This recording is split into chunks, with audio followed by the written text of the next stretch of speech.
Okay, so first of all, I'm gonna say this. Salute to Mandy B and salute to Horrible Decisions.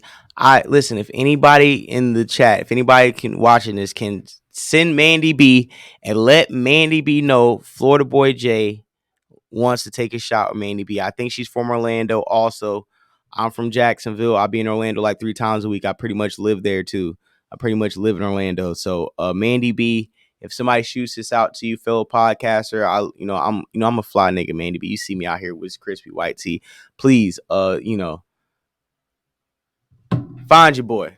Okay, because you fine as hell. I fuck with Mandy B. And Horrible Holla Decisions back. is one of the best podcasts I've ever seen. Horrible Decisions. If you are either a horny male, a lusty woman, just somebody who wants to listen to women talk about sex and a whole bunch of freaky stuff, please subscribe to Horrible Decisions podcast. They've been doing their thing for about like 4 or 5 years. They're fucking fire. I'll fucking Horrible Decisions. You know what I'm saying? But yeah, Mandy B, she's fire. She's thick.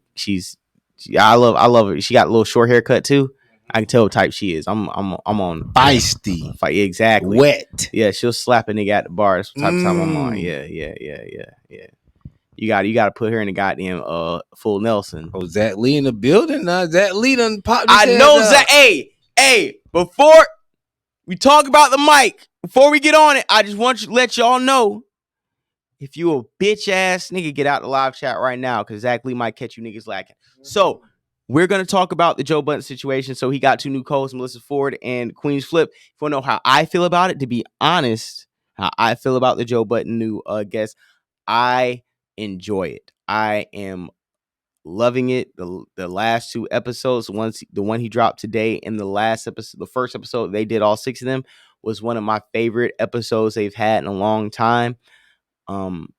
I really like the dynamic, even if it's times where some of them can't make it. I think they probably did that to probably ease some of the workload off of Ice and Ish and don't want to burn them out.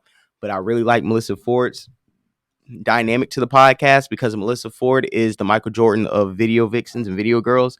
She's also been a accomplished, podcaster, media personality. She's been able to be an entrepreneur, write books, do a lot of things. And I think she's been able to transition into a respected celebrity and not be disrespected for, being half naked on screen. I think she's been able to be one of the far few in between to make a career for herself.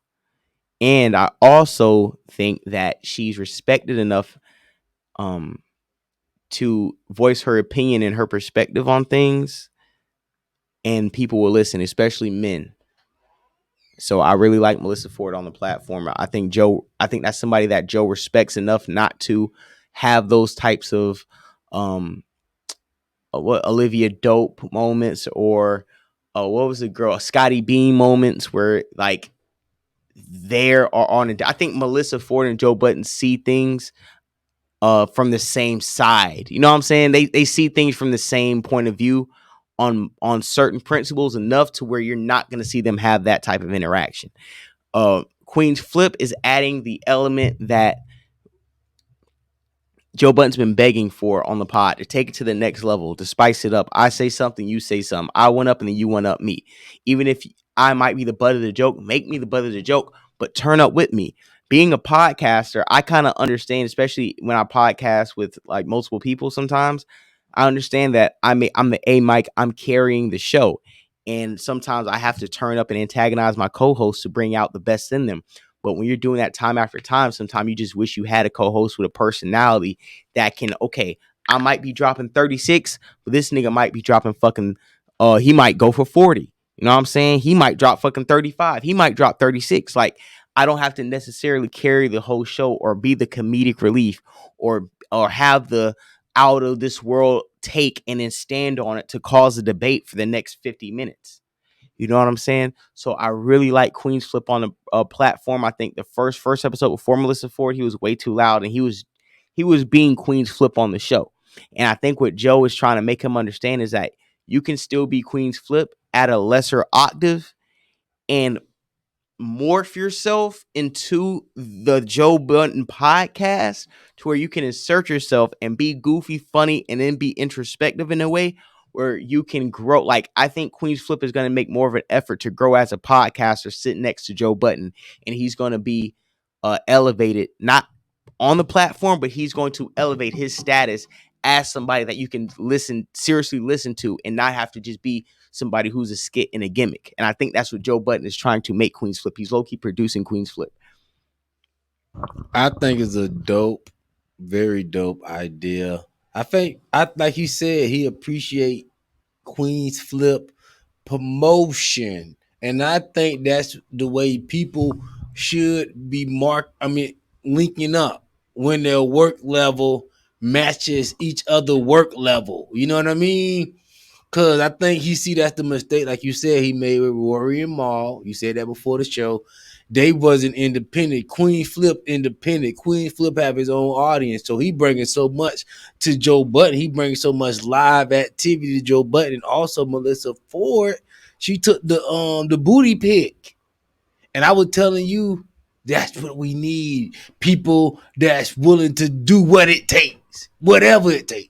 So I think that's a good look. I think Joe Budden doing the right thing. You can't stay in that same pocket forever.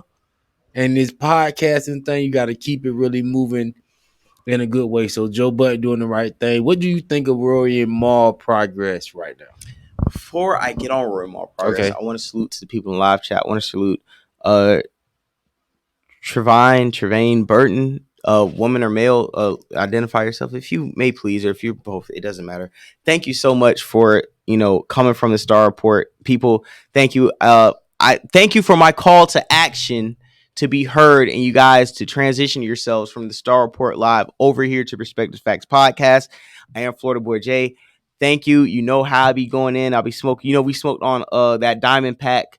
I was telling J Doug, I was telling people, I posted on my Instagram page, High Life 93.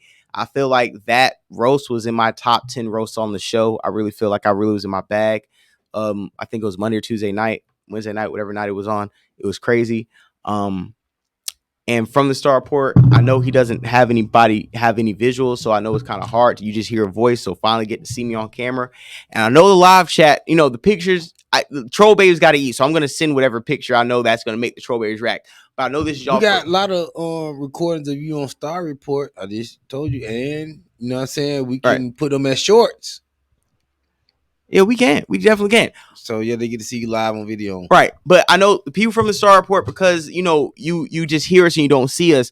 I know this is a good, breath of fresh air for people who maybe be transitioning from the Star Report and only hear my voice, to be able to be like, okay, I'm leaving the Star Report. Let me check out Florida Boy J's platform, and they can finally see me on camera. You know what I'm saying?